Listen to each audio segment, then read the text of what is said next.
Tiada angin masakan pokok bergoyang. Ada yang kata tidak pernah mendengar mengenai istilah langkah Dubai. Ada yang menganggapnya sekadar ilusi dan tidak kurang pula yang mengandaikannya sengaja direka untuk mengalih perhatian rakyat daripada isu sebenar yang sepatutnya ditangani kerajaan. Dalam pada itu, ada yang mendakwa langkah itu didalangi oleh tokoh tertentu dan siap menamakan pelaku-pelakunya. Sesiapa sahaja boleh membuat tafsiran sendiri, tetapi tiada siapa boleh memberi kepastian sama ada ianya benar-benar ada atau sebaliknya. Namun jika tiada angin masakan pokok bergoyang.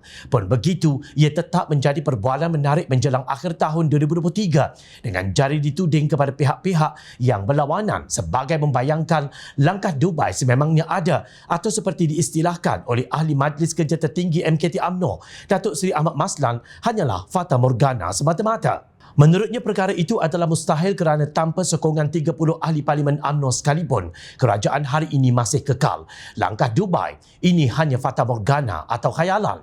Seramai 30 ahli Parlimen UMNO dan Barisan Nasional BN sudah menandatangani untuk membayar 100 juta ringgit jika ingin melompat parti. Siapa yang ada wang sebanyak itu? Jika 30 ahli yang keluar pun, kerajaan masih kekal dengan 122 sokongan. Katanya, menerusi hantaran di aplikasi X Ahad lalu, di petik Sinar Harian. Sebelum ini tular di media sosial berhubung dakwaan sekumpulan ahli Parlimen Perikatan Nasional PN berada di Dubai sebagai percubaan untuk menghadap Yang di-Pertuan Agong. Menurut dakwaan berkenaan, beberapa ahli Parlimen BN turut berada di negara tersebut bagi melakukan percubaan yang sama. Dalam pada itu, Ahmad menambah rakyat di negara ini hanya menginginkan kestabilan dan kekuatan ekonomi. Desas-desus itu menerusi laporan media memetik kenyataan Timbalan Ketua Pengarah Komunikasi Komuniti Jabatan Komunikasi Komuniti JKOM, Datuk Ismail Yusof, yang mendakwa ada gerakan terbaru dirancang bagi menjatuhkan kerajaan Anwar didalangi pemimpin PN.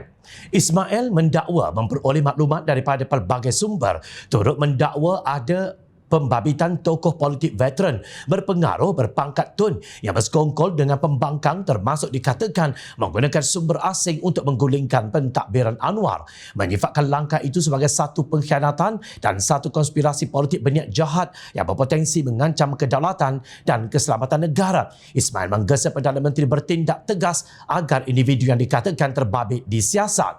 Bagaimanapun, dakwaan JKOM itu segera ditempelak sebagai sengaja digempar-gempurkan. Ketua Pemuda Bersatu Wan Ahmad Faisal Wan Ahmad Kamal berkata PN tidak tahu mengenai langkah Dubai di samping menafikan ianya wujud. Hujah itu turut disokong Ketua Pemuda PAS Ahmad Fadli Syari dan Ketua Penerangan Bersatu Datuk Razali Idris. Kebetulan langkah Dubai didakwa diatur beberapa pemimpin PAS dan Bersatu untuk mendapatkan sokongan sebahagian ahli Parlimen BN dan Parti Pesaka Bumi Putra Bersatu PBB.